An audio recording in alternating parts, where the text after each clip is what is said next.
Hey, hello, howdy, how you doing? I think it's finally time. For 4 years now, I've been getting spammed with comments begging me to play this starting scenario. And for 4 years now, I've held the line. Alone. If you don't count the YouTube streams, or the Twitch streams, or the second channel videos. But all of that changes today. Allow me to set the stage. A really CDDA is Project Zomboid's most difficult starting challenge. It's inspired by the "a really bad day" scenario from the game Cataclysm Dark Days Ahead, hence the name. Now, back in Build 41, this challenge was something.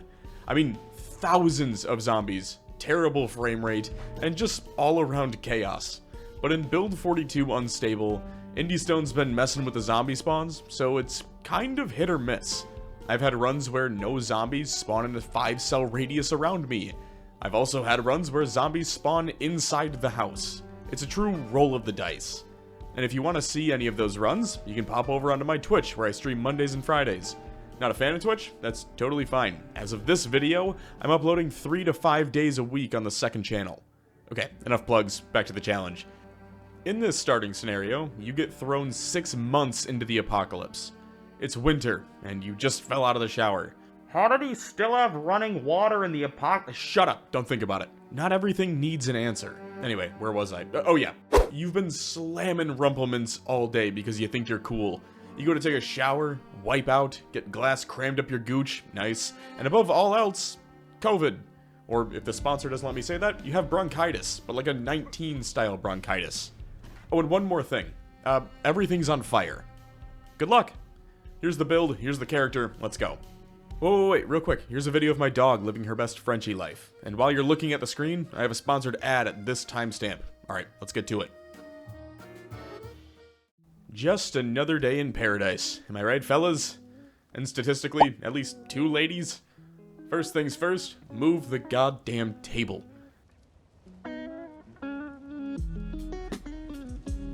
Excellent. Next step, find clothing. There's a house directly to the east, but after crouch walking over to it, I found it entirely gutted. So with nothing to lose, I ripped the glass out of my nuts and began making my way to the next house. Naturally, all the zombies had been congregating here, and while I did manage to find some jeans, it was short-lived.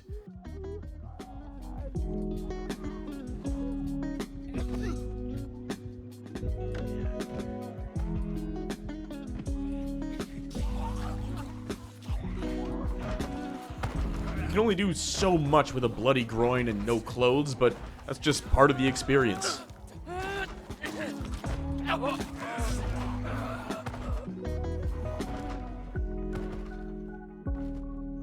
Alright, round 2, Electric Boogaloo. Same build, new character.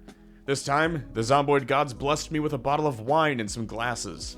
Instead of sprinting out into the fire, I opted to follow the standard fire safety protocol by staying inside and hoping the flames went away on their own. See? Standard procedure. You know what else is standard procedure?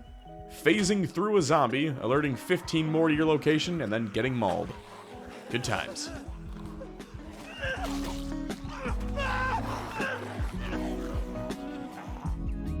Alright, third time's the charm, right? This run got off to a hot start with the 3rd empty house in a row. Nice. Thankfully, the one right to the south had some general supplies and a t-shirt in it, so I was able to, put some clothes on. In a wild stroke of luck, though, a single zombie came meandering over, so I opened the window, let it dive through, and brutally stomped it to death in order to borrow its fancy shoes and skirt. What? It's 2025. Why are you judging?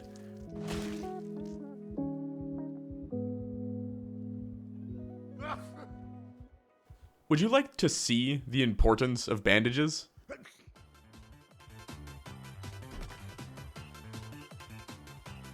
Look at this man, he's zooming! Upon reaching the eastern house that ended my run the last 2 times, I pulled a single zombie in through the front door, killed it, but wasn't able to loot it on account of, well, all these fucking guys. Thankfully, I'd looted some crusty tissues from the previous house, so I was able to sneak away from most of the hordes and make it to a nearby safe house.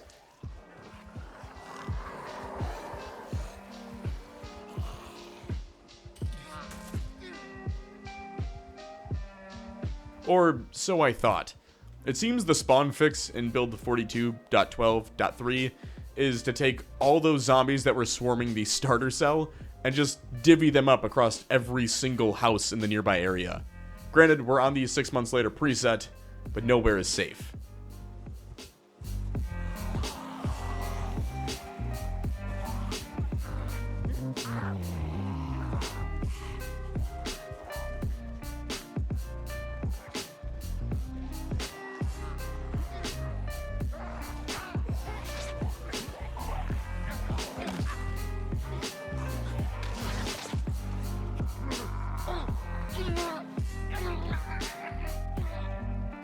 On my 4th attempt, I got pretty lucky off the rip. After waiting out the house fire, I made my way over to the eastern house to find it untouched. From said house, I managed to grab a few shirts, a pair of jeans, make a backpack out of a sheet, and rip some pants to bandage my bloody sack. At the next house over, I found some food and even more clothes that helped me avoid hypothermia. Now from there, I moved west, looted a few items from my neighbor's house before killing my first zombies just outside.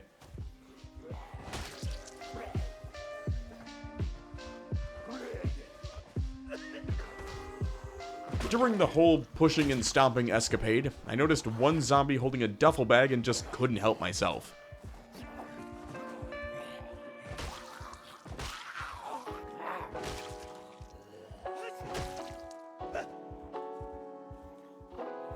Sure, it took up most of the afternoon, but it's better than a sheet sling bag, right? With the bag safely attached to my frail, shitty body, I kited the remaining zombies inside and dove out through a side window before making my way east yet again.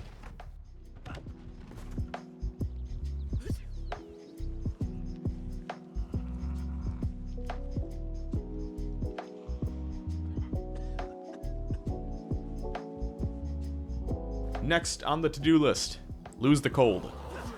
Every sneeze and cough is pulling dozens of zombies over to my position, which is kind of like the opposite goal of surviving Project Zomboid, you know? And normally I'd go to one of these houses, but seeing as each of them is being spawn camped by a dozen zombies, I opted to just keep it moving.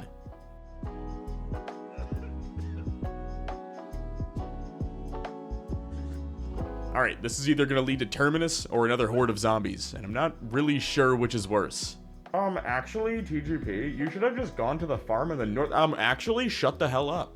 There's like 50 zombies there, and I have the fighting capabilities of a paper straw. Eventually, I found a nice 2-story house to hide out in, only for it to be literally surrounded by zombies. And when I tried to bait them in so I could jump out the 2nd-story window,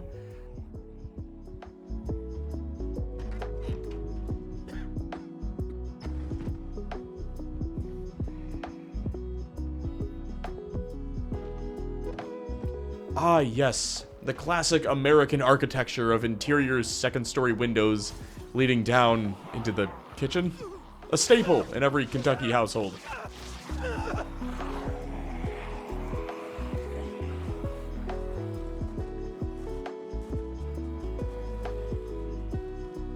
Alright, you all got to watch me suffer for 4 attempts now. Can we do the ad yet? Okay, thank you. It's no secret that I've been on a space kick recently. I mean, I made a 2-hour video on space exploration like a month ago. So, when you tie that into the fact that there's nothing I enjoy more than sitting on my phone at the end of the day, you end up with the experience that is Foundation Galactic Frontier. Don't get it twisted though, FGF has both a mobile version and an official PC version if you're a real gamer. FGF is a space opera themed sci-fi colony sim where you captain a fleet and manage all of its resources. You get to craft your flagship starting from scratch and build it up by adding all these rooms that have their own unique functionality. You can also do things like recruit crew members to your fleet, assign them tasks to manage, and set formations for some pretty sweet space battles. But all of that is just the colony sim aspect of the game. In actuality, there's way more to FGF than just bossing people around and taking inventory. For starters, your entire custom flagship is available to roam around freely. And when you're done with that, you can take said flagship, control your fleet, and fly out into the cosmos to explore dozens of galaxies and all their planets, doing whatever your little heart desires. There's trading, transport missions, you can be a pirate, or you can just blow up a bunch of shit. Which leads me into combat. You've got your normal space battles that are a ton of fun to get into, but on top of that, you also have the ability to take your squad onto planetary surfaces to duke it out on exotic planets. Remember when Eve tried to do that? Fun fact, FGF is the first mobile game adapted from Asimov's Foundation. Go read the series if you haven't, it's worth it. Or just watch the show, that works too. Speaking of the show, if you're a fan of it, you might recognize this lady, or robot. Well, it'd be a real shame if someone were to hop on an ad read and leak blueprints for a crossover event coming to the game soon, wouldn't it? To check out FGF for yourself, all you need to do is click the link in the description or pinned comment and download it for free to unlock a ton of free heroes and battleships on PC or any mobile devices. If that's too much work, here's a QR code to scan. I also have an exclusive code that you can use to earn even more in-game rewards. Thank you to FGF for sponsoring this video, and now, back to Zomboid. Upon spawning in on my 5th attempt, I immediately got to work moving the table and looting some sugar from one of the 2 remaining cabinets. From there, I grabbed the curtains off of the living room windows and used them to bandage my groin and make a sling bag to hold all my extra junk.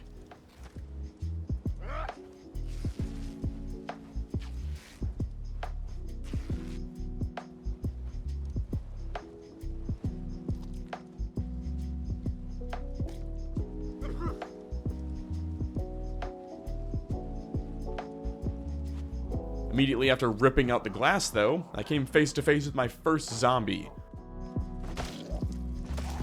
Putting him down allowed me to grab a pair of shoes and some jorts to carry me through the winter weather. Over at the second house, I found some actual clothing in the form of a pair of jeans and a few shirts to throw on, along with some knee pads to help me survive my first freak-off. To help combat the impeding hypothermia, I found a towel and dried myself off as much as possible. Not that it matters all that much, considering I'm already dealing with a nasty cold, but it's better than freezing to death before I even get the chance to get going. In all my previous attempts, I've tried going east, north, and south, but I haven't tried west yet, so I decided to change that up this time.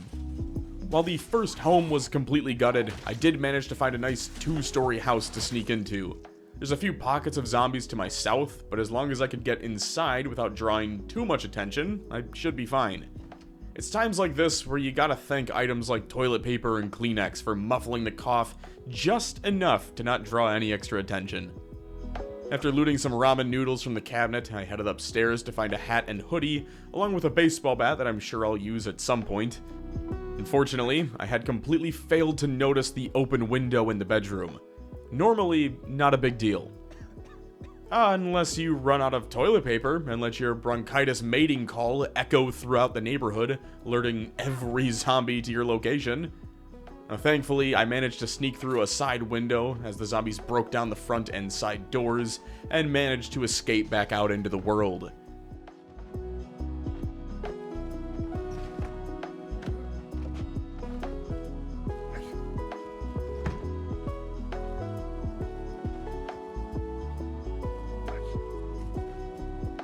Considering we are on build 42, one of the most chaotic aspects of the game is the zombie spawns, both good and bad. And when you pair that with the 6 months later preset, not only are there zombies at every damn house, there are tens of zombies at every damn house. And while that won't be a problem once we get rid of the sickness and groin injury, right now it's pretty brutal. With no other choice, I made the decision to head on up to the farmhouse in the north. To those of you who haven't attempted the CDDA challenge on build 42 yet, this is why I did not want to come here. Believe it or not, this is a small batch. Fighting here is futile, but it's either this or try to find my way through thousands of zombies while having a coughing fit all as the sun sets, and given the 2 options, this is the better choice.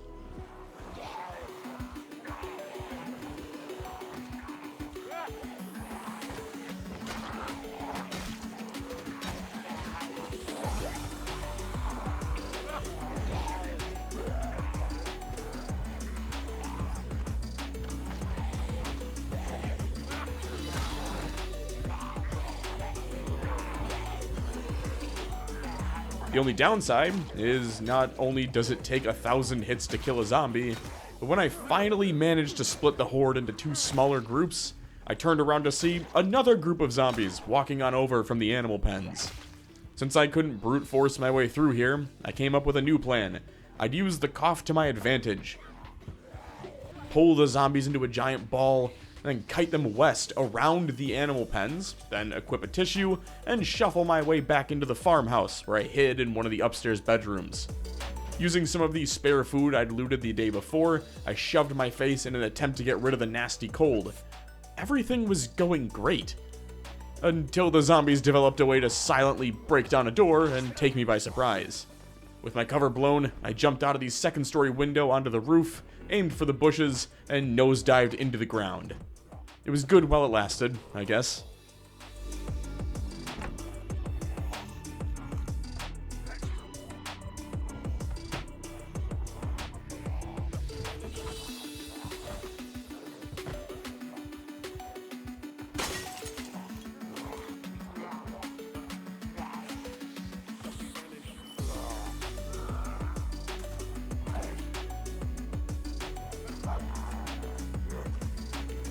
Now, I had no idea how many zombies were waiting for me inside the house. So, to play it safe, I let myself cough freely, pulling some of the zombies out towards me and killing them as they fell over the fencing.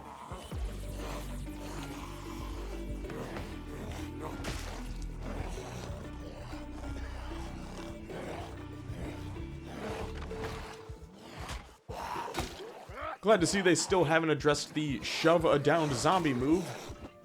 Maybe next year. Anyway, utilizing the fence dive method, I was able to clear most of the zombies in the area. I say most because, again, I have no clue how many are still inside the house, and there's absolutely no way I'm going in there at midnight. So instead, I posted up in the storage shed and tried to get rid of the nasty cold.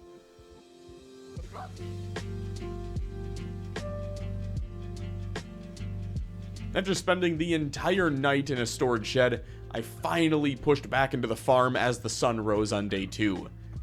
Just inside the front door, I found the former owners of the farm, both with bullets lodged in their skulls. Thankfully, one was wearing a jacket, so I threw that on for the extra warmth before turning around to see 3 more zombies clambering over to me. Using the exact same method as yesterday, I let my cough pull some more zombies together before re-equipping a tissue and looping around back to the farm.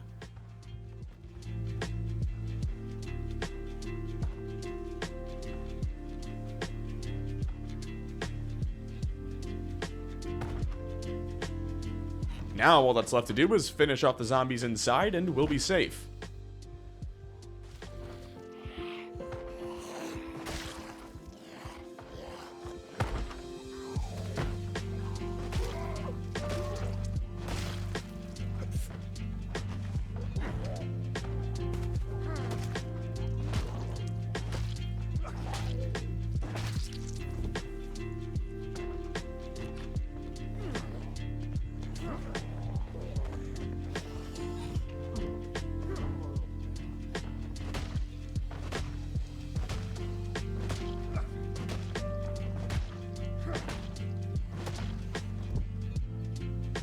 You know what? I made fun of you guys earlier, but I take it back. The farm is always the play, even in build 42.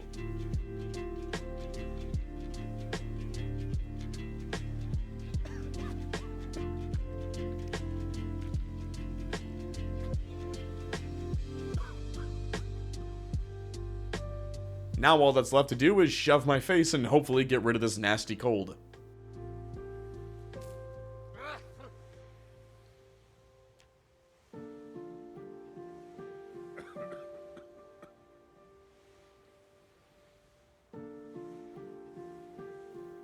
Having successfully slept off the nasty cold in a single day, we're just playing the waiting game on the groin now. And while I don't have any booze or sleeping pills to help make this more fun for me, I did raid the storage and explore the basement. Oh, and I tried to see if I could pull a surround dead and just run over to the deer, but no.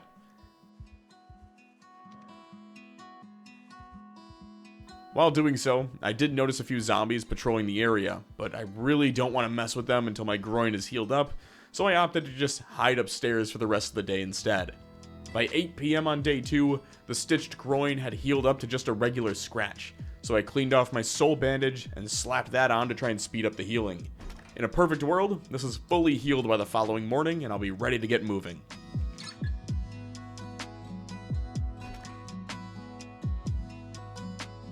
Does this mean I win? Quick, someone call my dad. He needs to know.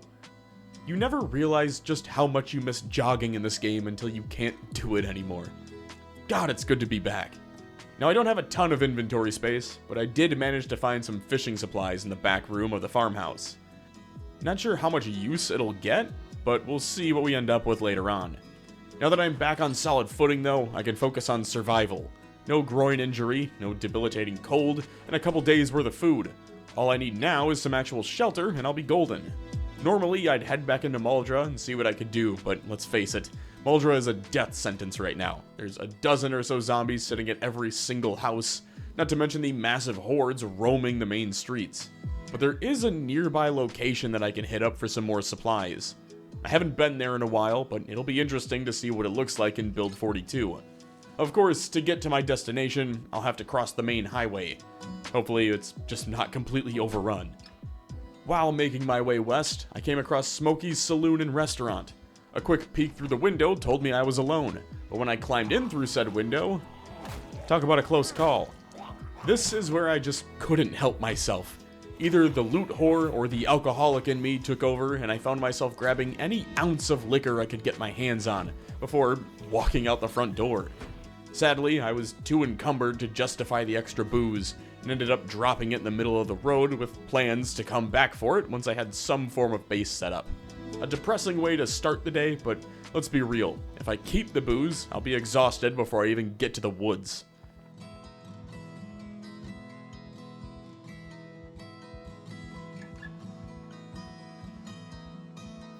Hello old friend.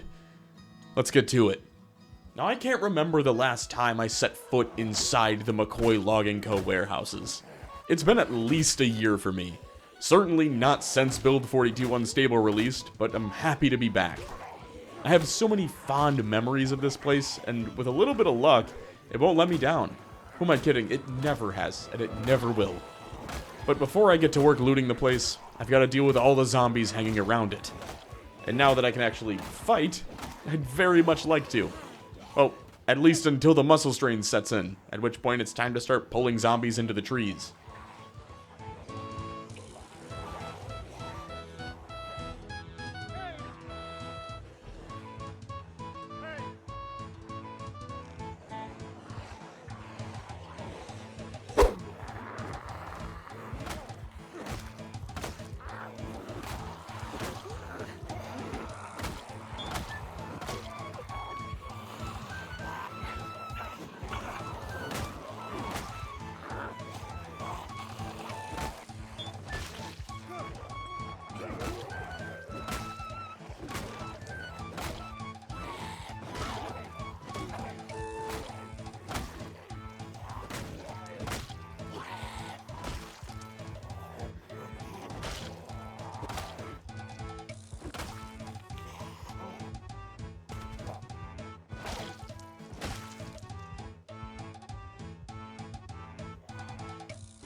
With a few groups of zombies successfully dispatched or displaced, I headed into the first warehouse to see what I could come up with. The very first thing I noticed though, there are a ton of planks, both in crates and on the floors. One of my favorite things about Build 42 is the added importance on decorating the flooring, both with piles of junk and interactive items and trash, such as planks. The items, for the most part, also match the area that you're looting. So for example, inside the McCoy warehouses, you'll find things like sights, hammers, nails, planks, and other crafting specific items lying around. But if you go to like a regular residential house, you'll find random house trash like cups, clothing, bottles, magazines, all that fun stuff. It was a much needed addition to the game, and it really helps make the map feel more alive, and as if there were actually people here before the apocalypse, and not just you. While looting the first warehouse though, I heard some commotion behind me, and turned around to see yet another group of zombies strolling on in. One of them's got a duffel bag, so I chose to fight.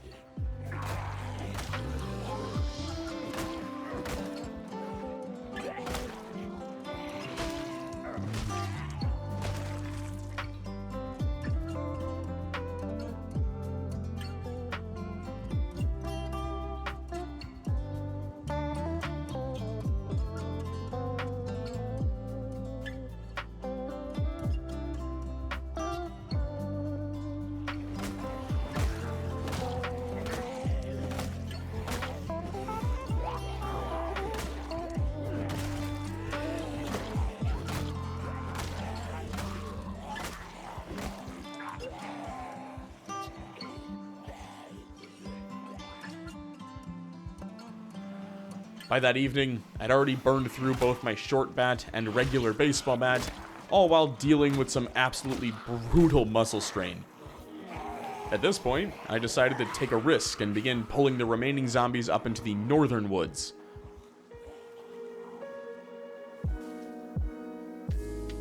Once out of sight, I looped back to an old broken down truck, smashed the passenger window, and knocked out in the front seat. After waking up the next morning, I kicked off day 4 with a healthy dose of muscle strain while trying to kill like 4 zombies. To the casual players, do you normally keep it default? This sucks.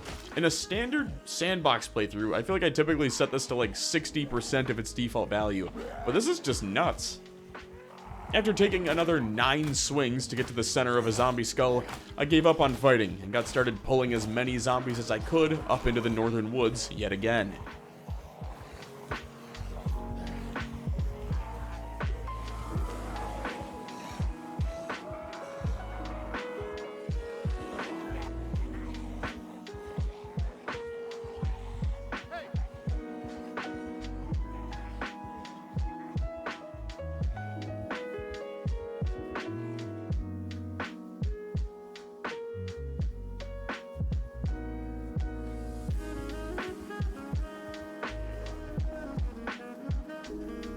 With most of them cleared out, I took care of the stragglers and got back to looting. While the rest of the morning did go smoothly, the afternoon picked up a bit when I stepped outside to see a small horde standing on my loot piles.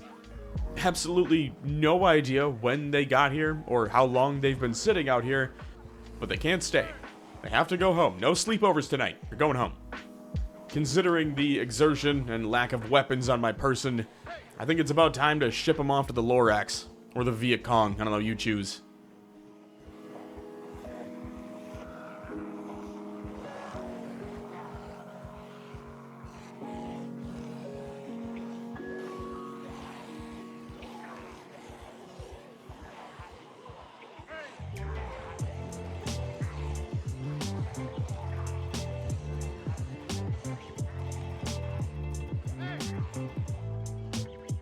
Once I was back at the warehouses, I took a few minutes to clear out the stragglers, and finally got back to looting.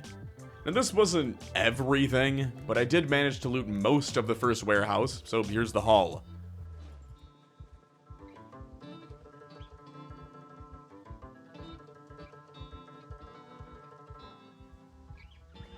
All that's left to do is find a few more knives and I'll be ready to farm out some carving levels. But before that, I've got to find food. All I have left is half a beer, and it's flat. While I do have some fishing supplies, there's no sense in trying to fish in the winter, especially at level 0 fishing. That means I can forage, or I can loot. But even then, I don't know which berries or mushrooms are toxic and which ones are edible, so really all I can do is loot. Muldra has a ton of restaurants and buffets on Main Street, but none of them really do anything for me, since it's all been rotting for 6 months now. Thankfully, there's a Zippy Mart and 2 gas stations that I should be able to reach, so those are my targets for today. Now, as I reached the highway, it became very clear that the Zippy Mart was off the table, which means gas station. I know this is a beta version of an early access game, but it would be real neat if we could fix all the combat issues that have been in the unstable branch since last December. Sincerely, this.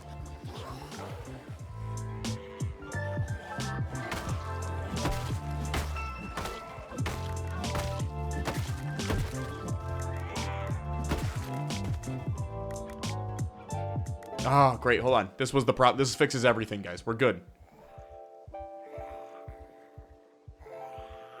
Now, the first gas station wasn't a major hit, but I did walk away with some snacks and sodas and a med kit. Now to make my way to the second one.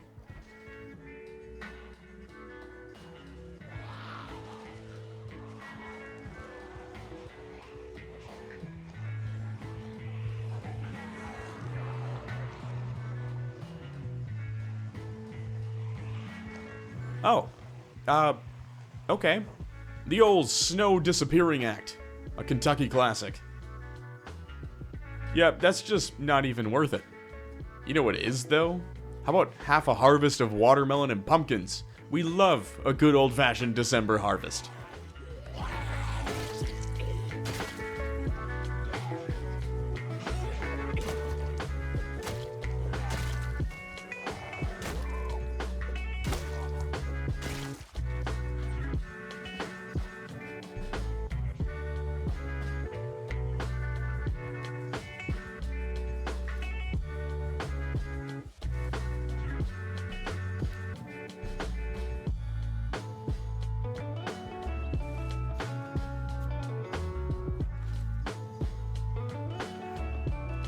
That should keep me fed for a few days. The problem now is just finding a way to get all of this back to McCoy.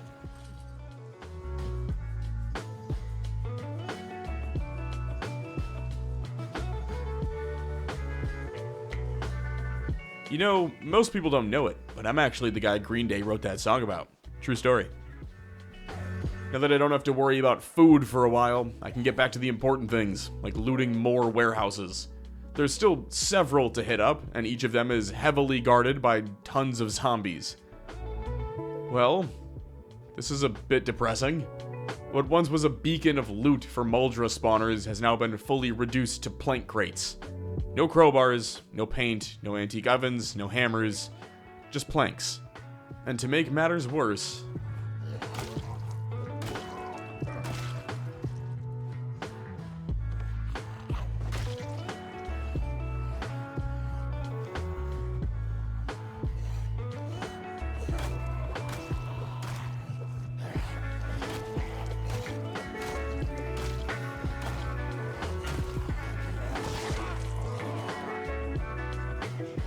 nothing like being insta-killed due to a bug. I think that's enough Build 42 for a few months. Thank you all so much for watching. I've been getting asked for months now when I was planning to do more Zomboid again, and while I had planned for this to be a much larger video, this is unstable after all, and oddities are bound to pop up. That being said, I think it's important to show the fails sometimes. That so-called streamer and YouTuber luck that seems to follow content creators is oftentimes locked away behind dozens of attempts that all usually end like this. I'll definitely be trying again sometime in December, but for now, I think it's worth waiting for a few more patches to come out. Thanks again to FGF for sponsoring this video. Links to their game are in the description and pinned comment. And a very special thank you to all the YouTube members and Twitch subscribers who help me keep my sanity through all of the chaos. I appreciate you all. Go call a loved one, and thanks for stopping by.